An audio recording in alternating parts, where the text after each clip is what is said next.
Meron din sa Lipa City Night Market na magkatabi. Sa iisang pwesto nga laang, mga street food na sikat at dinarayo sa Quiapo at Divisoria. Aret ang mga ganda ng kulay na sa tanghon. Kung kasarap niyan sa Quiapo na pag sa Banas ay di lalong masinam yan din sa Lipa na pag sa Ginaw naman. Tapos ang kadais na tinda ay chicken feet na medyo Chinese style ang timpla. Yang gayaan ay dinayo ko pa dati sa Divisoria. Uy, what is this? Sotanghon. Parang nasa Quiapo lang. Ayan, tapos may chicken feet din sila. Magkano sotanghon? 50? With egg. Aring chicken feet? 15. 15 isa.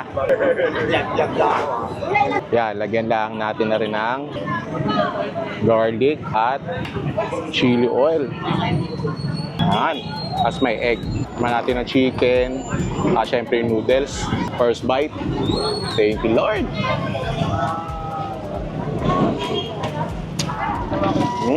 Malasa.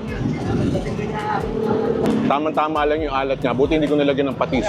Masarap nung napaanghangan. Tama-tama, Baguio feel sa night market na rin. Medyo maginaw. Tama-tama nakakahigop ng sabaw. 50 pesos, may itlog. Sulit na. Tapos na rin may chicken feet. 15 pesos isa.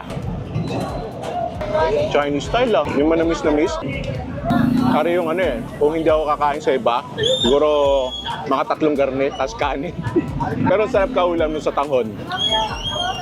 Parang first time ko makakita na sotanghon saka chicken feet sa isang pwesto, pero it works. Ay siya tingme kong napapaibig!